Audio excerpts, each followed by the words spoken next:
مولا مولا مولا مولا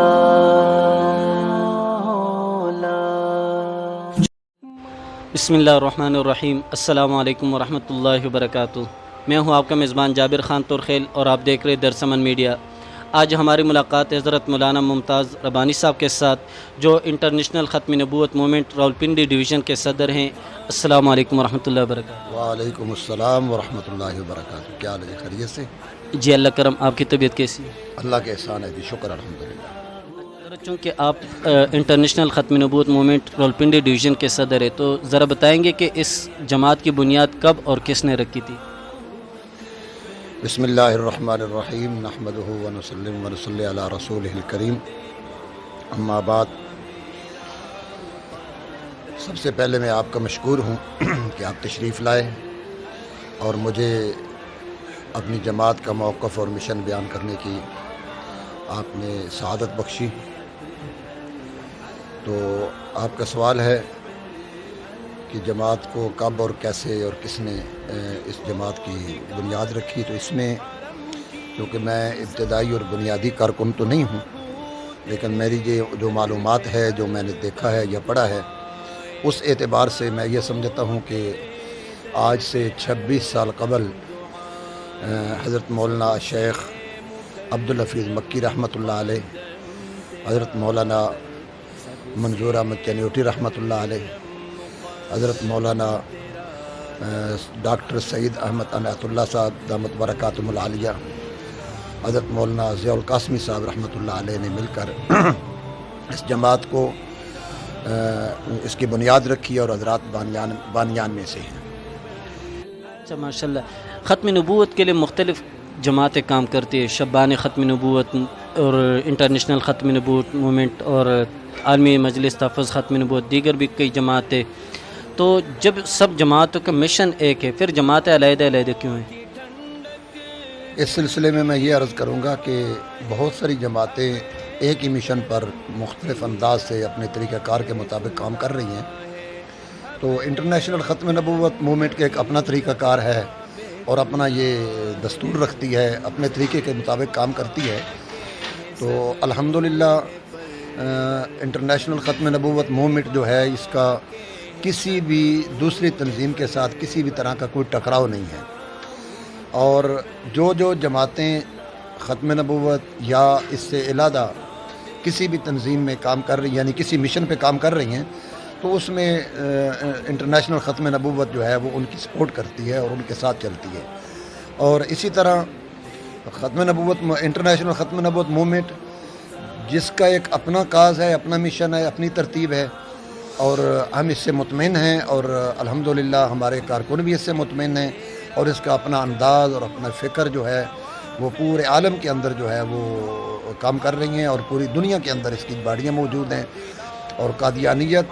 جہاں کہیں دنیا کے کسی کونے میں بھی قادیانی فتنہ جو ہے وہ سر اٹھاتا ہے، انٹرنیشنل ختم نبوت موومنٹ کے علماء، ان کے حضرات جو ہیں، وہ اس کی سرکوبی کے لیے وہاں اس جماعت کا کام کرنے کا طریقہ کیا ہے؟ کیونکہ بعض جماعتیں سیاسی طور پر کام کرتی ہیں، تو اس جماعت کا کیا ہے؟ انٹرنیشنل ختم نبوت موومنٹ کا کسی بھی سیاسی کوئی بھی پلیٹ فارم نہیں ہے، اور کسی بھی سیاسی جماعت کے ساتھ کوئی بھی مستقل الحاق نہیں ہے۔ تمام جماعتیں جو بھی نبی آخر الزمان حضرت محمد صلی اللہ علیہ وسلم کو آخری نبی مانتے ہیں، اور مرزا قادیانی پر یعنی اس کی نبوت کو جھوٹا کہتے ہیں اور اس کو ختم نبوت کا غدار کہتے ہیں، تو ہمارے لیے وہ سر آنکھوں پہ ہیں وہ ساری جماعتیں۔ اور اسی طرح جمعیت علماء اسلام ہے، یا پیپلز پارٹی ہے، مسلم لیگ نون ہے، پی ٹی آئی ہے، جتنی بھی سیاسی جماعتیں ہیں، اس کے علاوہ بھی چھوٹی بڑی وہ ساری کی ساری الحمدللہ کوئی بھی میرے علم میں ایسی نہیں ہے کہ جو ہمارے ساتھ اختلاف کرے یا وہ ہمارے ساتھ کہیں مقابلے میں یا کسی جگہ پہ ہو۔ اور ہمارا یہ اعلان ہے کہ ہر وہ شخص جس نے کلمہ پڑھا ہے لا الہ الا اللہ محمد رسول اللہ، نبی آخر الزمان صلی اللہ علیہ وسلم کو آخری نبی مانتا ہے، اور مرزا قادیانی کو ملعون اور مردود مانتا ہے، ہمارا یہ اعلان ہے کہ ہمارا وہ کارکن بن سکتا ہے۔ حضرت مولانا فضل الرحمان صاحب کے بارے میں سوال پوچھنے کہ وہ آپ کے ساتھ کتنا تعاون کرتے ہیں، کیونکہ ان کے بارے میں یہ مشہور ہے کہ وہ کبھی ختم نبوت کے لیے نکلے نہیں ہیں۔ یہ بالکل تاثر غلط ہے، اور میں اس کی بالکل حمایت نہیں کرتا ہوں۔ اس طرح کے یہ سوال بھی ٹھیک نہیں ہے، کیونکہ مولانا فضل الرحمان صاحب ایک عالمی شخصیت ہے اور تمام مذہبی تحریکوں کے حضرت بانی ہیں، اور میں سمجھتا ہوں کہ جس طرح عالمی مجلس ختم نبوت کے ساتھ، اسی طرح وہ انٹرنیشنل ختم نبوت کے ساتھ میں گزشتہ سال حضرت مولانا الیاس چنیوٹی صاحب دامت برکاتہم العالیہ کی میت میں مولانا فضل الرحمان صاحب سے ملے ہیں، اور مولانا نے ہماری پوری بات سنی ہے، اور جو ہم مشن اور موقف لے کر گئے ہیں مولانا فضل الرحمان دامت برکاتہم العالیہ نے ہمارے اس موقف چونکہ کی کچھ حضرات عقائد کی نسبت سے یعنی دیوبندی نہیں ہوتے، وہ فضل الرحمان صاحب کو اکثر یہ طعنہ دیتے کہ آپ مختلف احتجاج کرتے ہیں، کانفرنسز کرتے ہیں، لیکن ختم نبوت کے لیے آپ کو کوئی کردار نہیں، تو آپ کوئی ایک دو کارنامے ان کے بتائیں گے؟ اس بارے میں جمعیت علماء اسلام ہی بات کر سکتی ہے، وہی بتا سکتے ہیں کہ ہمارا کردار اس میں کیا ہے، لیکن ایک بڑا ہونے کی حیثیت سے، بزرگ ہونے کی حیثیت سے تو میں سمجھتا ہوں کہ ان کا ہر اعتبار سے جو کسی بھی تحریک میں ان کا اہم کردار رہا ہے، تو یہ تفصیل جو ہے وہ جمعیت علماء اسلام ہی توحید و سنت کی جماعت کے لیے کوئی ہمدردی ہے؟ جی الحمدللہ انٹرنیشنل ختم نبوت کو یہ اعزاز حاصل ہے،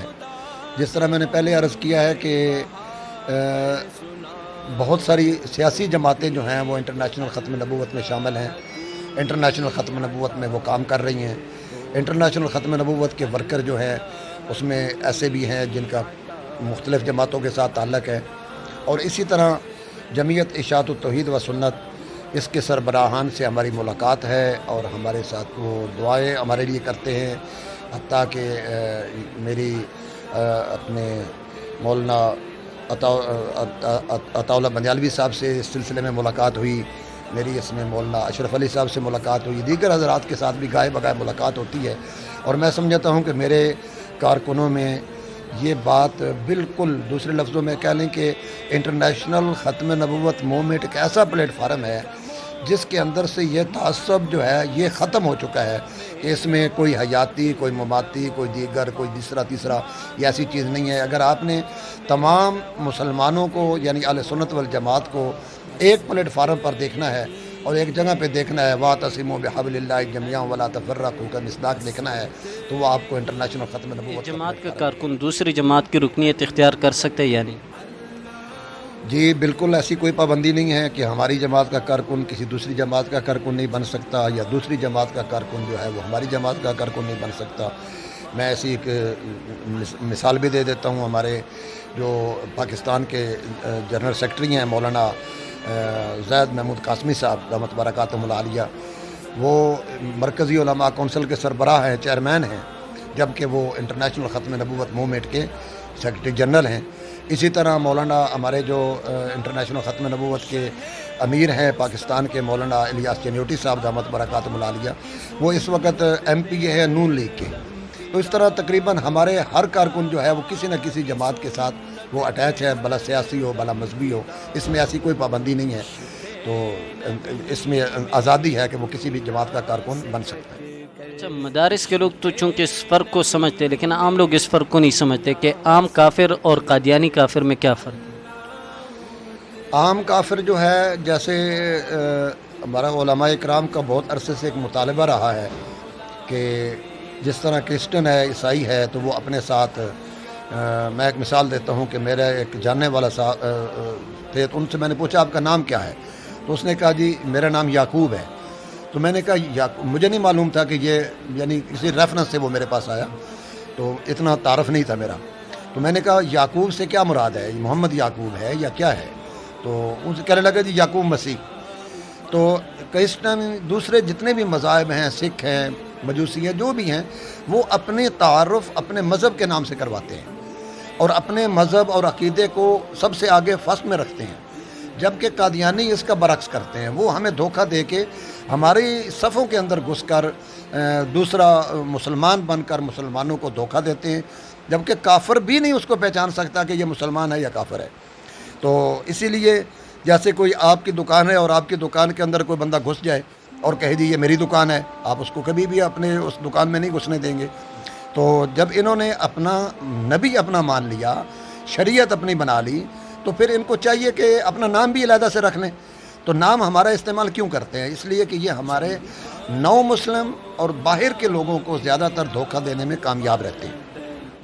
یہ بتائیں گے کہ عام مسلمان ان کے دھوکہ باز سے کیسے بچ سکتے ہیں؟ خاص کر آپ نے باہر ملکوں کی بات کی، تو وہاں تو چونکہ نو مسلم ہوتے ہیں، ان کو دین کی زیادہ پہچان بھی نہیں ہوتی، وہ کیسے ان سے بچ سکتے ہیں؟ اس کے لیے ہماری جماعت کا اور ختم نبوت کے موضوع پر جتنی بھی جماعتیں کام کر رہی ہیں اس مشن پر، ان سب کا یہ مطالبہ ہے کہ شناختی کارڈ کے اندر اور پاسپورٹ کے اندر ایک خانہ ایسا رکھا جائے جس کے اندر اس کے مذہب کے بارے میں نشاندہی ہو کہ وہ یہ مسلمان ہے، یہ قادیانی ہے، یہ عیسائی ہے، یہ یہودی ہے، یا سکھ ہے، یہ کون ہے، تاکہ وہ کسی بھی علاقے میں کسی بھی ملک میں جائے تو یہ بہترین ایک سولوشن ہے کہ اس سے یہ بچ سکتے ہیں۔ میں حکومت پاکستان سے مطالبہ کرتا ہوں کہ وہ مذہب کے خانے کو جو ہے وہ الاؤ کریں، اور جس طرح باقی اگر نادرہ کے ریکارڈ میں جائیں گے تو وہاں تو آپ کو پتہ چل جائے گا کہ یہ مسلمان نہیں ہے، یہ قادیانی ہے، کیونکہ اس نے وہاں پر حلف نامہ جو ہے ختم نبوت کا اس نے سائن نہیں کیے، اور جو مسلمان ہے اس نے دستخط کر دیے ہیں کہ میں ختم نبوت پہ یقین کرتا ہوں۔ جب وہاں پر کر دیے ہیں، اس نے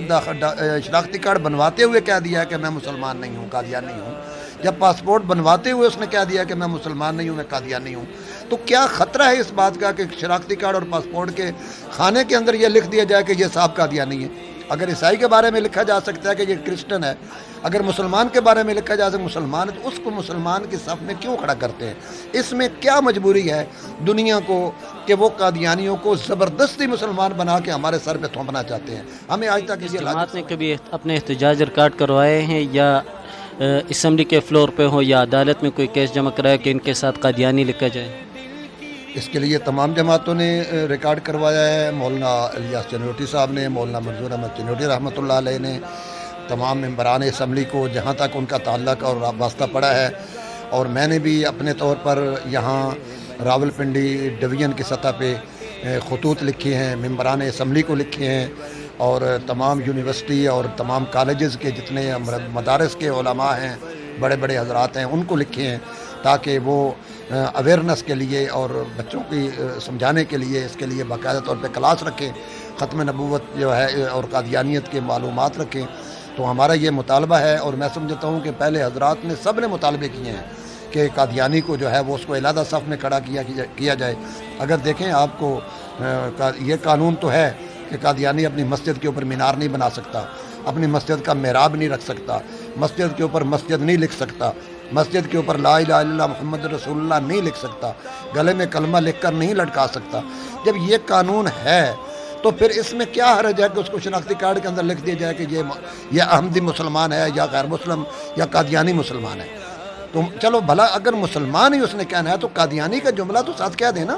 جس طریقے سے ہماری مساجد میں باہر بڑا واضح لفظ میں لکھا ہوتا ہے مسلک اہل سنت والجماعت دیوبند، مسلک اہل سنت والجماعت بریلی، مسلک اہل سنت والجماعت اہل حدیث، تو ان کو کیا حرج ہے کہ اگر ان کے ساتھ بھی اگر